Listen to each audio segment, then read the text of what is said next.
Welcome to voice of Hospita. మంచి sound వినిపిస్తుంది కదా. Look at the mess, the beautiful mess. ఇప్పుడైతే నేను చాట్ చేయబోతున్నాను.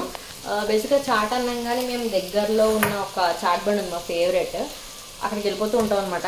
కానీ బేసిక్గా నాకు ఈ మధ్యన బయట కూడా కలబుద్ది ఇట్లా, అందుకని కొంచెం బఠానీ మధ్యాహ్నం నానబెట్టాను చేస్తున్నా. సమోసా మాత్రం తప్పదు, బయట తెచ్చుకోవాలి. మనం సమోసాలు కూడా చేసుకోవాలి, అంతా ఫ్రమ్ ద స్క్రాచ్ చేయలేము. కానీ సో ఇక్కడైతే కొంచెం ఎక్కువగా ఉడకపెట్టి మ్యాష్కి రెడీగా ఉన్న బఠానీ అండ్ ఒక 2 విజిల్స్ ముందరే తీసేసి పెట్టుకున్న కొంచెం మనకి చంకీగా తగలడానికి బఠానీ అయితే ఉంది. And water it is tomato, onion, ginger garlic, ఒక చిల్లీ వేసి అంతా కుక్ చేస్తాను అనమాట. ఇప్పుడు పొటాటో కూడా మ్యాష్ చేసేసి ఇందులో వేసేస్తాం. అప్స్ నీళ్ళు ఉన్నాయి, అంతే. Simple recipe. దీన్నే బోర్డు శాతభాగంగా చెప్పాలంటే కష్టమని ముందే క్రిస్పీ చెప్పేస్తున్నాను. So let's start this vlog. So ఎవరైనా ఆకలి వేస్తేనో ఏదైనా క్రేవింగ్స్ వస్తాయి, ఇది తినాలి అది తినాలి అన్నప్పుడు వంట చేసుకుంటారు, లేకపోతే ఇలా ఏమన్నా స్పెషల్స్ చేసుకుంటారు కదా. నాకైతే చాలా తిక్కలో స్ట్రెస్ ఉంది, చాలా అంటే పిచ్చి పిచ్చిగా అనిపిస్తుంది అన్నప్పుడు నేను కుక్ చేసుకుంటాను. మోస్ట్లీ ఏంటంటే జొమాటోలో అట్లా ఆర్డర్ పెట్టేస్తాం కదా. నాకు ఈ మధ్య ఇందాక చెప్పినట్టు బయట తినబుద్ది ఎట్లా, ఫస్ట్ డబ్బులు అండ్ ఆల్సో హైజీన్ 2 క్వశ్చన్ అనిపిస్తాయి. ఎప్పుడైనా తప్పక తినాలి తప్ప బయటకి ఇంకా ఇంట్లో చేసుకుందాం అన్న మోడ్లోకి మళ్ళీ వచ్చేసాను. 5 వరకు ఇదే మోడ్లో ఉండేవాళ్ళం, మళ్ళీ వచ్చేసాను. సో ఈ విధంగా కొంచెం మసాలా, కొరియాండర్ పౌడర్, జీరా పౌడర్, కొంచెం చాట్ మసాలా అన్నీ వేసాక ఆలు పేస్ట్ కొంచెం కుక్ అయ్యి మసాలాస్ కుక్ అయ్యాక మొత్తం ఇవన్నీ వేసేస్తాము. అంతే, చాలా చాలా సింపుల్. బట్ ఇలాంటి కొన్ని డిషెస్కి మాత్రం ముందరే ప్రిపరేషన్ ఉండాలి అంతే. అంటే నానబెట్టుకోవడం, ఉడకబెట్టుకోవడం అలాంటివి చేసుకోవాలి. నేను చాలా రోజుల తర్వాత మమ్మీ మా ఇంటికి వచ్చారనమాట. డాడీ వస్తూనే ఉంటారు. అమ్మకి మొన్న బ్యాక్ పెయిన్ వచ్చింది, సో ఫుల్ రెస్ట్లో ఉంది. ఇక ఫుడ్ మసాజర్ పెట్టుకుంటే ఆదిత్య వచ్చి డిస్టర్బ్ చేస్తున్నాడు. ఇలాంటివి ఉండేవే ఇప్పుడు అమ్మమ్మ కాదు, ఇలాంటివి ఉండేవే రిలాక్సేషన్ కోసం కదా. రిలాక్సేషన్ కూడా రిలాక్సింగ్ గా చేయనివ్వరు అనమాట. Get out. ఏం తింటున్నావు చూపించు నువ్వు. ఎవరిచ్చారు? తాత ఇస్తారండి. 2 పుచ్చులు ఇస్తారు నీకు ఆస్తిలో. రైట్ సైడ్ పుచ్చు, లెఫ్ట్ సైడ్ పుచ్చు. కమల్ హాసన్ చాలే బాబు. సో డాడీ అయితే సమోసాలు తెచ్చారనమాట అమ్మని పిక్ చేసుకున్నప్పుడు. సేమ్ బండివాడు ఎలా చేస్తారో అలానే చేస్తున్నాను. ఒక్క సమోసా చాలా పెద్దగా అనిపించింది మేము తినే క్వాంటిటీకి, అందుకని హాఫ్ చేసుకొని మొత్తం అన్ని చాట్ ప్రిపేర్ చేస్తున్నాం. బట్ మొత్తం అయిపోయి వీడియో కూడా ఇప్పుడు ఎడిట్ చేసినప్పుడు అనిపించింది ఏదో మిస్సింగ్ ఆ రోజు టేస్ట్లో అనుకున్నా. స్వీట్ సాస్ మిస్సింగ్ అనమాట. అదేం లేదు, చింతపండు కొంచెం థిక్గా మరిగించి దాంట్లో బెల్లం కూడా వేసి వడపోసేస్తే కొంచెం మనకి ఆ టామరిండ్ అండ్ జాగరీ ఒక సాస్లో తయారవుతుంది. అది వేస్తే ఫుల్ కంప్లీట్ అయ్యేది. నెక్స్ట్ టైం పక్కా చేస్తాను. నేనండి ఇంటర్ ఆ ఏజ్ నుంచి కూడా ఇంట్లో చాట్, మంచూరియా, ఇంకా లైక్ చాలా చాలా శాండ్విచెస్, డిఫరెంట్ టైప్స్ అన్నీ చేసుకునేదాన్ని. చాలా ఎర్లీగానే నేను వంట స్టార్ట్ చేశాను, ఇలా వెరైటీస్ ట్రై చేయడం. మా అమ్మకైతే ఎప్పుడు కూరలు తరిగేదాన్ని. నాకు తెలిసినప్పుడు 7th క్లాస్ నుంచి కూరలు తరిగేదాన్ని. తర్వాత ఇలా వంటలు కూడా చేసుకునేదాన్ని అనమాట. సో అందరూ ఎంజాయ్ చేశారు. What Aditya? Not now, later. Yes, I'm gonna free 25. అదేంట్రా? 20 కాదు నాన్న, 20. Will open tomorrow. సో ఇది మా ఎర్లీ డిన్నర్ అయిపోయింది. అరౌండ్ 7 o'clock అలాగే తినేసాం, 7:30 అంతే. సో హెవీగా అయిపోయింది. పిల్లలకి అన్నం పెట్టేసాను అనమాట. అలా అయింది. Hi guys, good morning. So night అయితే అలా అయిపోయింది. మా డిన్నర్ అంతటితో సమాప్తం అనమాట. తర్వాత పిల్లలిద్దరిని నేను పడుకోబెట్టాను. అంటే మా హస్బెండ్ వర్క్లో ఉన్నారు, తను ఏదో ఎడిట్ చేసుకుంటూ. సో నేనే పడుకోబెట్టాను. ఫుల్ రచ్చరచ్చ అయిపోయింది అనమాట. ఆదిత్య ఏకంగా 1 o'clock పడుకున్నాడు, కఫ్ వల్ల నిద్ర పట్టట్లేదు. సో ఇప్పుడైతే నేను నా సెల్ఫ్ టైం కోసం కొంచెం బయటకు వెళ్ళబోతున్నాను. అది కూడా మా ఫ్రెండ్ ఫోర్స్ఫుల్గా రమ్మంటుంది, అందుకే వెళ్తున్నా. నాకు వెళ్ళే మూడు ఉత్సాహం ఏమీ లేవు. Hair so bad. సో మీరు చూసారు కదా, నైట్ కూడా ఇప్పుడు కొంచెం అట్లీస్ట్ నేను లైక్ మళ్ళీ డ్రై చేసుకున్నాను, అందుకే ఆయిల్ కొంచెం పోయింది. ఇప్పుడైతే నేను ఒక చిన్న విషయం చెప్పాలి, ఎందుకంటే నాకు దెబ్బ తగిలింది నైట్. సారీ ఇక్కడ షార్ప్గా ఇది ఉంది కదా, షార్ప్ ఎడ్జ్ తగిలేసింది అనమాట. అప్పుడు ఇది పెట్టా. సో ఐ థాట్ ఈ వ్లాగ్లోనే ఇంక్లూడ్ చేద్దాం, ఇప్పుడు జరిగింది ఇప్పుడే గుర్తుంటుంది కదా అని చెప్పి. నేను బేబీ సేఫ్టీ కోసం లైక్ కిడ్స్ సేఫ్ హోమ్ కానీ అవి చాలామంది చేస్తుంటారు, టాడ్లర్ సేఫ్ ఐడియాస్ అని చెప్పి. వాటిలో కొన్ని 3-4 ఉన్నాయి. అవి ఇప్పుడు నేను క్విక్గా చూపిస్తాను, బికాజ్ చాలా అవసరం పిల్లలకి కదా మనకు కూడా. కొన్ని చాలా అవసరం. నొప్పి వచ్చాక తెలుస్తుంది దాని ఇంపార్టెన్స్. ఫస్ట్ అయితే చూపించాను ఇది కుషన్ ఎఫెక్ట్ ఉంటుంది చూడండి ఎంత మెత్తగా ఉందో. ఇలా టేప్ తీసేసి మనం ఏ కార్నర్కైనా అంటించేసుకోవచ్చు.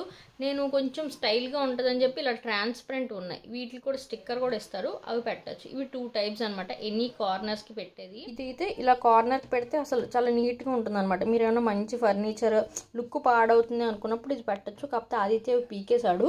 ఇవైతే కొంచెం బ్రౌన్ కలర్లో ఇంకో కలర్లో కూడా దొరుకుతాయి, కుషనింగ్గా ఉంటాయి. ఇవి ఎక్కువ సేఫ్ దానికంటే, ఎందుకంటే కుషన్ ఉంటాయి కాబట్టి కాకపోతే తగిలినా సరే పెయిన్ రాదు. సో ఇవి మాత్రం ఖచ్చితంగా ఉంటే మంచిది పిల్లల రూమ్స్లో ఎస్పెషల్లీ. నెక్స్ట్ ఇంకోటి ఏంటంటే మాస్టర్ బెడ్రూమ్లోకి వచ్చాను. మనం బేబీస్ కూర్చొని బోర్లో పడతారు చూసారా, కూర్చోవడం స్టార్ట్ అవుతుంది అప్పటి నుంచి కొంచెం ఇలా టోడ్లర్స్ 2.5 years అరౌండ్ వరకు మనకి యూస్ఫుల్గా సేఫ్టీ యూజ్ అయ్యేది బెడ్ రైల్ అనమాట. మీరు చాలా వీడియోస్ చూసే ఉంటారు, నేను ఇదివరకు కూడా చూపించాను. ఆల్రెడీ ఇది లవ్ ల్యాబ్ బ్రాండ్ది. Love lab comfy baby bed rail guard అనమాట. సో 6 feet ఉంటుంది ఇది, అండ్ 2.3 feet హైట్ ఉంటుంది. హైట్ కొంచెం అడ్జస్టబుల్ చేసుకోవచ్చు. అండ్ ఆల్సో మనకి సేఫ్టీతో పాటు చూడడానికి కూడా చాలా క్యూట్గా ఉంటుంది. పిల్లల నెట్ అది చూసి మంచిగా ఆడుకుంటారు. అది చిన్నప్పుడు చిన్న పాకెట్ కూడా ఉంటుంది, మన హ్యాండీగా పెట్టుకునే మాయిశ్చరైజర్ కానీ బేబీ మస్కిటో రిపెలెంట్ క్రీమ్స్, ఇలా చిన్న చిన్న టాయ్స్ వాళ్ళు యూజ్ చేసేవి ఇలాంటివన్నీ కూడా ఇందులోనే ఇలా పెట్టుకోవచ్చు ఈజీగా. డైపర్ ఏదన్నా నైట్ టైం వెళ్ళి దిగకుండా మనం బేబీస్కి యూజ్ చేసి చిన్న చిన్న ఐటమ్స్ అన్నీ అక్కడ పెట్టుకోవచ్చు. ఆల్సో ఇది బ్రీతబుల్ ఫ్యాబ్రిక్ ఉంది, యూ కెన్ సీ అసలు సఫికేటింగ్గా ఉండదు. కొంతమంది అయితే ఇప్పుడు 2-3 sides కూడా మనం దీన్ని ఫిల్ చేసుకోవచ్చు. ఇది 1 piece నేను చూపిస్తున్నాను. మీకు ఇంకా సేఫ్టీ కావాలి అంటే 2-3 sides కూడా ఫిల్ చేసుకోవచ్చు. మేము ఒకవైపు ఎప్పుడు ఇంకోళ్ళు పడుకుంటాం కాబట్టి 1 side పెట్టాము. అండ్ ఇది అసెంబుల్ చేసుకోవడం చాలా ఈజీ అండి. ఇలా చిన్న బాక్స్లో వస్తుంది. నేను లాంగ్ బ్యాగ్ చెప్పా కదా, ఒక వీడియోలో ఆల్రెడీ షేర్ చేశాను అసెంబుల్ చేసినప్పుడు ఎలాగని. అవి 3 rods ఉంటాయి. మనం 6 feet కాబట్టి మిడిల్ అండ్ ఫస్ట్ అటు ఇటు రాడ్స్ని కలిపేసి మనం ఈజీగా క్లిక్ చేసుకోవచ్చు. నేను ఒక్కదాన్నే అసెంబుల్ చేసేసుకున్నాను అనమాట. అండ్ ఆ ఫ్యాబ్రిక్ కూడా ఎప్పుడైనా డస్ట్ అనిపిస్తే మనం తీసి వాష్ కూడా చేసుకోవచ్చు. ఇది లెంత్ అయితే మన బెడ్ ఎంత ఉంటుంది 6 feet ఉంటుంది. హైట్ మాత్రం అడ్జస్ట్ చేసుకోవచ్చు. ఇలా 1 clickలో ఇక్కడ బ్లూ కలర్ బటన్ కనిపిస్తుంది కదా, అది క్లిక్ చేస్తే మన కిందకి ఎంత కావాలంటే వస్తుంది. బేబీని తీసి పెట్టుకోవడానికి కూడా, చిన్న బేబీస్ అయితే మనమే తీయాలి కదా, సో అలా బెండ్ చేసేసి మనం బేబీని తీసుకోవచ్చు అనమాట బయటికి. సో చాలా ఎంజాయ్ చేస్తారు. ఇది కూడా మీ సేఫ్గా ఉండాలి అనుకున్న బేబీ హోమ్లో ఇది కూడా ఒక మంచి ఐటమ్ అనమాట. అయితే నేను అమెజాన్లో తీసుకున్నప్పుడు అమెజాన్ ఆర్ మన lovelab.comలో అవైలబుల్ ఉంటుంది. వీటి లింక్ నేను డిస్క్రిప్షన్లో ఇస్తాను. అండ్ ఇందాక ఇవి చూపించాను కదా గైస్, మొత్తానికి వెతికితే దొరికింది. ఇది యాక్చువల్లీ మేము కొనుక్కున్నప్పటి నుంచి మిస్సింగ్ అనమాట. ఈ బెడ్ కింద ఉంది. సో ఇది ఏంటంటే సిమిలర్ చూడండి, ఇది సాఫ్ట్ క్వశ్చన్ ఉంటుంది. ఇలా ఇది స్టిక్కర్ తీసి ఇలా అంటించేస్తే మొత్తం ఎడ్జెస్కి అనమాట. ఇది మాది షార్ప్గా లేదు, కానీ కొంతమంది ఏంటంటే ఈ సైడ్ బెండింగ్ ఇది అంటారబ్బా. సో ఇది స్మూత్గానే ఉంది. మా బావగారు వాళ్ళ బావ బెడ్కి అయితే చాలా షార్ప్గా ఉంది. కొత్తలోనే వాడికి కట్ అయిపోయింది అనమాట, తగలంగానే టచ్ అవ్వగానే కట్ అయింది. సో అంత షార్ప్గా ఉంటాయి కొన్ని. సో అలాంటి వాళ్ళకి ఏంటంటే ఇది ఫోమ్ షీట్ లాగే ఉంటుంది. నేను వీటిలన్నిటి లింక్స్ నేను డిస్క్రిప్షన్లో ఇస్తాను. కొన్ని పెండింగ్ ఉన్నాయన్నమాట. కిడ్స్ రూమ్లో నేను చిన్న వాల్ పేపర్ కూడా అనుకుంటున్నాను, జస్ట్ అంటే ఈ టాపిక్ కాదు, అందుకని నేను కిడ్స్ రూమ్ టూర్ చేయకుండా పోస్ట్పోన్ చేసుకుంటున్నా గైస్. మొన్న అయితే మొత్తం సర్దేసి మాంటేజ్ షాట్స్ అంటారు కదా, అంటే ఇలా కబోర్డ్ ఇలాగ ప్రతి ఒక్కటి దానికోసం నాకు ప్రతిదానికి నేను చేసిన చాలా తప్పులు కూడా ఉన్నాయి. మోస్ట్లీ లైక్ ఈ మంత్లోనే ఖచ్చితంగా కంప్లీట్ చేయాలి, బికాజ్ నాకు వీడియో తీసే వాళ్ళు ఎవరు లేరు. ఇప్పుడు ఈ వీడియో అంటే ఇలా ట్రైపాడ్కి పెట్టుకుని మాట్లాడుతున్నాం, బ్లాగ్స్ అయితే ఇలాగే పెట్టుకుని అష్టమే చేసుకుంటా. బట్ నాకు అసలు వీడియో షూట్ చేయడానికి 0 help అనమాట ఇంట్లో. నాకు అదే డిమోటివేటింగ్ థింగ్. నా తోటి యూట్యూబర్లు more than 80% వాళ్ళకి ఫ్యామిలీ వాళ్ళు ఎవరో ఒకరు తీసేస్తూ ఉంటారు. చాలా తక్కువ వాళ్ళు నాలంటారు ఉంటారు 20%. ఏంటంటే ప్రతిదీ మాకు మేమే చేసుకొని మేమే పట్టుకొని, అది టూ ఎగ్జాస్టింగ్ అనమాట. అందుకనే నేను కొన్ని వీడియోస్ చేయాలనుకున్నా చేయలేకపోతాను. లైక్ ఎప్పుడన్నా మా తమ్ముడు కూడా వాడతారు, చాలా బిజీగా ఉన్నాడు ఆఫీస్ వర్క్ అండ్ వాడికి ఒక బాబు ఉన్నాడు కదా. సో నేను వాళ్ళని హెల్ప్ అడగలను. యూజువల్లీ ఇదివరకు మా తమ్ముడు చేసేవాడు, ఏదైనా కొంచెం ఇలాంటి క్రిటికల్గా నాకు కావాలి, ఇంకొక హ్యాండ్ ఉంటే నాకు పని జరుగుతుంది అనుకున్నప్పుడు. ఇప్పుడు వాడు బిజీ అయిపోయాడు. మా మమ్మీ డాడీ పాపం వాళ్ళు అంతకనే ఇది చేయలేరు. మా ఆయన ముందు నుంచే అసలు చాలా రేర్ హెల్ప్ అనమాట ఇలాంటి టెక్నికల్ థింగ్లో. సో యా దట్స్ ద నా వెనక్కి లాగే పుల్ చేసే విషయం ఏంటంటే అది. నాకేంటి మనసులో మీరు ఎవరైనా కమెంట్ చేస్తే ఇది చేయాలి అది చేయాలి ఈ వీడియో ప్లాన్ చేయాలనుకుంటా, మనం అనుకుని చెయ్యలేకపోవడమే డిమోటివేషన్ అనమాట. చెయ్యలేకపోయే పరిస్థితి లేక. సో దట్స్ గోయింగ్ లాట్ నా మైండ్లో అలా నడుస్తుంది. బట్ కిడ్స్ రూమ్ మాత్రం ఆల్మోస్ట్ అన్నీ సెట్ చేశాను. వాళ్ళకి అనుకుని కస్టమైజ్ లైట్ తెప్పించాను.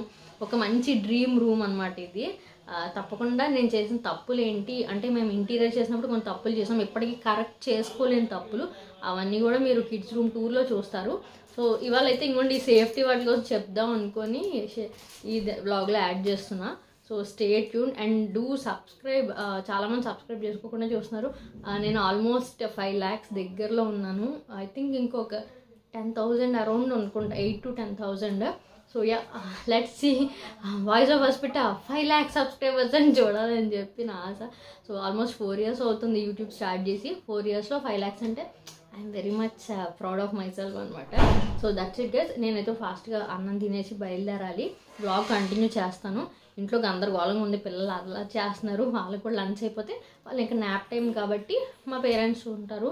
సో నేను యూజువల్లీ ఆఫ్టర్నూన్ టైమ్స్ బయటకు వెళ్ళడానికి ఇష్టపడతాను అనమాట. నాకు పీస్ ఆఫ్ మైండ్ ఉంటుంది. అంటే వాళ్ళు న్యాప్లో చాలా టైం వెళ్ళిపోతుంది కాబట్టి ఈవినింగ్ చక్కగా సరదా ఆడుకునే టైంకి నేను రిటర్న్ అయిపోవచ్చని. సో వ్లాగ్ చివరి వరకు చూడండి. చెప్పడం అయితే వ్లాగ్ చివరి వరకు చూడండి అంటాం, కానీ మీలో ఎంతమంది నాకు కామెంట్ చేయండి, ఎంతమంది ఎప్పుడు వ్లాగ్స్ ఆల్మోస్ట్ ఎండ్ వరకు చూస్తారు, ఎంతమంది మధ్యలో ఆపేస్తారు. మీకు రిలేటెడ్ కాంటెంట్ ఉంటే ఆబ్వియస్గా చివరి వరకు చూస్తారు. బట్ చాలామంది ఏంటంటే వాళ్ళకి సంబంధం ఉన్నా లేకపోయినా ఇష్టానికి చివరి వరకు చూస్తారు. అలాంటి వాళ్ళు చాలామంది ఉన్నారు నా ఫాలోవర్స్లో. Thank you so much. అప్పటికి లైక్ రుణపడి ఉంటాను అనమాట. ఎందుకంటే అంత కంటిన్యూ సపోర్ట్ లేకపోతే గ్రోత్ అనేది చాలా కష్టం. సో ఇక్కడైతే నేను బంజారా హిల్సా, ఇది జూబ్లీ హిల్సా, నాకు రెండు ఇంకా కన్ఫ్యూజన్ అండి అదేంటో.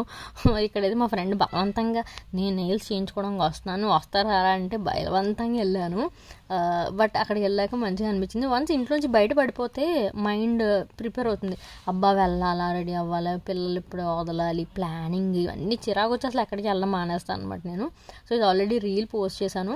నేను హెయిర్ స్పా చేయించుకున్నా. మోస్ట్లీ నేను హెయిర్ స్పా ఎక్కువ చేయించుకుంటాను, తనైతే నెయిల్స్ చేయించుకుంటుంది అనమాట. నాకు నెయిల్స్ ఏంటంటే పిల్లలతో కష్టం అని చెప్పి ఎప్పుడు చేయించుకోలేదు. చూడాలి మంది, తనకి చాలా బాగా చేశారు. తను సంథింగ్ ఏదో నాకు పేర్లు కూడా గుర్తుండవండి, మంచి చేయించుకుని జెల్ నెయిల్స్ అనుకుంటా. నాకైతే హెయిర్ స్పా చాలా బాగా సెట్ అయింది. సో ఇక్కడ చిన్న వీడియో తీసుకోవడానికి ట్రై చేస్తున్నా. అక్కడ వాళ్ళకి చిన్న రింగ్ లైట్ కూడా ఉందన్నమాట. సో అందుకని మంచిగా తీసుకున్నాను, రీల్ కోసం కొంచెం ప్రెజెంటబుల్గా ఉంటుందని చెప్పి. సో ఇక్కడైతే నేను ఫుడ్ స్పా కూడా చేయించుకుంటున్నాను. యాక్చువల్లీ మనకి పెడిక్యూర్ అండ్ మ్యానిక్యూర్ అయినా అది బ్యూటీ కోసం కంటే హైజీన్ కోసం ఇంపార్టెంట్. మెయిన్గా ఫుట్ నాది అచ్చు పడిపోయినట్టు అయిపోయింది అనమాట, నల్లగా పెచ్చు కట్టేసింది. ఎందుకంటే నా షూ నేను రెగ్యులర్ క్లీన్ చేసుకోవడం వల్ల ఫుడ్ పాడైపోయింది. సో మొత్తానికి అది కూడా బాగా చేశారు ఫుడ్ స్పా. ఇంకా తనది కూడా అయిపోయింది, ఫేషియల్ అవి చేయించుకున్నాక ఇంకా స్టార్ట్ అయిపోయాము. తెలియకుండా చాలా లేట్ అయిపోయింది. నెయిల్స్కి చాలా టైం పడుతుందండి బాబు, ఎంత ఓపిక ఉండాలో నెయిల్స్ చేయించుకోవాలంటే. సో తర్వాత ఇక్కడ ఇంత నీట్గా హెయిర్ స్పా చేయించుకుంటే బయట వాన పడుతుంది. మా ఇద్దరికి ఆకలేస్తుంది. తను వేరే సైడ్ వెళ్ళాలి, నేను వేరే సైడ్ రావాలి ఇంటికి. సో ఆకలేస్తుంది ఏమన్నా తిందామని చెప్పి దగ్గరలో ఏమన్నా చూస్తే పక్క లోకల్ అని ఒక రెస్టారెంట్ ఉంది. లైట్గా స్నాక్ లాగా ఏదన్నా తిందాము, ఆరల్స్ అయినా రైస్ ఐటమ్ ఒకటి ఆర్డర్ చేసుకుని హాఫ్ తిందామని చెప్పి అనుకుంటున్నాం అనమాట. దారిలో ఆలోచిస్తే వెళ్తున్నాం. అసలు ఉంటాయా కొన్ని రెస్టారెంట్స్ ఈ మధ్యన గూగుల్లో చూపిస్తున్నాయి కానీ అక్కడ ఉండట్లేదు, ఎత్తేస్తున్నారు అంత ఫాస్ట్గా. సో ఇది పక్క లోకల్ అనే కన్నా పక్క ప్రభాస్ ఫ్యాన్ అనొచ్చేమో. ఎటు చూసినా ప్రభాస్ ఫోటోలే. సినిమాకి వచ్చామా రెస్టారెంట్కి వచ్చామా అనిపించింది. బట్ భలే ఉంది నిజంగా, చాలా థీమ్ కూల్గా ఉంది. పెద్ద ప్లేట్లు పెట్టారు ముందు. భయ్యా ప్లేట్లు పెట్టి నువ్వు గుడ్డి తీసుకురాకపోతే ఎలాగని ఇద్దరం కబుర్లు చెప్పుకుంటున్నాం అనమాట. ఒక బిర్యానీ ఆర్డర్ చేసి హాఫ్ తిన్నాము. స్టార్టర్స్ కంటే అదే బెటర్ అనిపించింది కొంచెం. ఇక్కడ పిల్లడు వాళ్ళ పేరెంట్స్ని ఇరిటేట్ చేస్తున్నాడు. వాడు ఏడ్చి కింద దొల్లుతుంటే పాపం వాళ్ళు అటు ఇటు తిరుగుతున్నారు. సో అలా అయితే ఆ రోజు గడిచింది గైస్. ఇది ఒక ర్యాండమ్ వ్లాగ్. నేను అనుకోకుండా ఎప్పుడైనా స్టార్ట్ చేశాను అంటే థీమ్ అనుకోకుండా వీడియో స్టార్ట్ చేసినప్పుడు ఏం జరిగితే అది రికార్డ్ చేసి మీకు అది జస్ట్ ఒక వ్లాగ్లో పెడతాను. బట్ ఇన్ ఎక్స్పీరియన్స్ ఏం జరిగింది నాకు ఆ రోజు అనేది ప్రొడక్టివ్గా మీకు చెప్పడానికి ట్రై చేస్తాను. ఈ మధ్యన అలా చేస్తున్నా ఎక్కువ. అండ్ మా ఫ్రెండ్ వెళ్ళిపోయింది. మా తమ్ముడు యాక్చువల్లీ మా ఇంటికి వెళ్తున్నాడు అనమాట. ఆన్ ద వే నన్ను కొంచెం వచ్చి పిక్ చేసేసుకుంటా అన్నాడని వెయిట్ చేస్తున్నాను ఇక్కడే. మా తమ్ముడు వచ్చాడు గైస్. మా తమ్ముడు హెల్ప్ చేయడానికి వచ్చాడు. హెల్ప్ కొట్టించుకున్నా చాలా దూరం. నేను అడిగాను నీకు ఎంత దూరం అవుతుంది అని. నేను అడిగాను గైస్ ఎప్పుడు మనం ముందు లాభం ఎంత దూరం వస్తాయి. ఇది ఏంటారు అన్నయ్య అన్న అంటే ఎదురువన తమ్ముడు పాటలేవా ఇక్కడ మా ఇద్దరు ఉందాక. తమ్ముడు పాట అంటే అది కాదు, ఇంకేమున్నాయి గైస్. అది అర్జున్ సినిమాలో ఉంటుంది. సో మొత్తానికి ఇంటికి వెళ్ళబోతున్నాం. నాకు స్పా చేయించుకున్నంత వాన వల్ల పోయింది. అంటే ఆ సెట్టింగ్ మామూలుగానే మనకి చాలా ఫాస్ట్గా ఇది అవుతుంది కదా. లైట్ రా మా మొహం కనిపించట్లేదు. బట్ నాకు ఫుడ్ మాత్రం ఎంత నీట్గా అయిందో. ఇక్కడ చూసారా యోగి సాంగ్ ప్లే అయింది. ఆ రోజంతా ప్రభాస్ వైబ్ కంటిన్యూ అయినట్టుంది. వాడు ఏదో ప్రెస్ చేస్తే సాంగ్ ప్లే అయిపోయింది. తర్వాత ఇంటికి వచ్చాము. ఆదిత్యని మా డాడీ వాళ్ళు ఇంటికి తీసుకెళ్ళిపోయారు అనమాట మధ్యాహ్నం లంచ్ అయ్యాక. సో అక్కడ ఉన్నాడు. వాడికి ఎంత ఇష్టమో వాళ్ళ ఇల్లు ఏమని ఒక రూమ్ ఉంటుంది గైస్, దాన్ని ఎంత ఎంజాయ్ చేస్తాడో. ఎంతైనా గ్రాండ్ పేరెంట్స్ ఇల్లు అంటే స్వర్గంలో ఉంటుంది. మా చిన్నది పెద్దది కంఫర్ట్స్ ఏమీ మ్యాటర్ కాదు, అది ఇష్టం అంతే. గ్రాండ్ పేరెంట్స్ ఇల్లు అంటే నాకు చిన్నప్పటి నుంచి వైజాగ్ వెళ్ళాలంటే అంత పిచ్చి ఉండేది. మా అమ్మమ్మ ఉంటారు మా ఉంటారు అని చెప్పి. సో ఇక్కడైతే మా తమ్ముడు వచ్చాడు కదా, ఇప్పుడు కుంగు పాండాల ఇద్దరు ఫుల్గా సర్కస్ చేస్తారనమాట. ఫుల్ కుమ్మి పెట్టేస్తారు. మా తమ్ముళ్ళగా ఎవ్వరు ఆడించరు, అందుకనే వాళ్ళకి కొంచెం క్రేజ్ ఎక్కువ మావ అంటే. సో మొత్తానికి అయితే ఇంటికి వెళ్ళిపోయాం అలా డైపర్ లేకుండా. ఎవరు కావాలి? అమ్మ కావాలా తాత కావాలా? అమ్మ తాత. మరి అమ్మ రే అమ్మొద్దా? అమ్మ కూర్చోవాలా తాత కూర్చోవాలా చెప్పు. నేను సరే అమ్మ అమ్మమ్మ తాత. ఇలా చూడు రే. ఎవరు కూర్చోవాలి? ఎవరు కూర్చోవాలి? ఇప్పుడు సందిగ్ధంలో పడ్డాడు. వీకెండ్స్ అర్జున్ వివాన్ కలుస్తారు. మా ఇంటికి వివాన్ వస్తాడు, లేకపోతే అర్జున్ వాళ్ళ ఇంటికి వెళ్తాడు. సో వాడు అక్కడ ఉన్నాడు, వాడిని కూడా పిక్ చేసేసుకొని మొత్తానికి ఇంటికి వెళ్ళిపోతున్నాం అనమాట. సో ఈ వీడియో నచ్చితే తప్పకుండా లైక్ చేసి సబ్స్క్రైబ్ చేయండి. And see you soon in another vlog. Bye.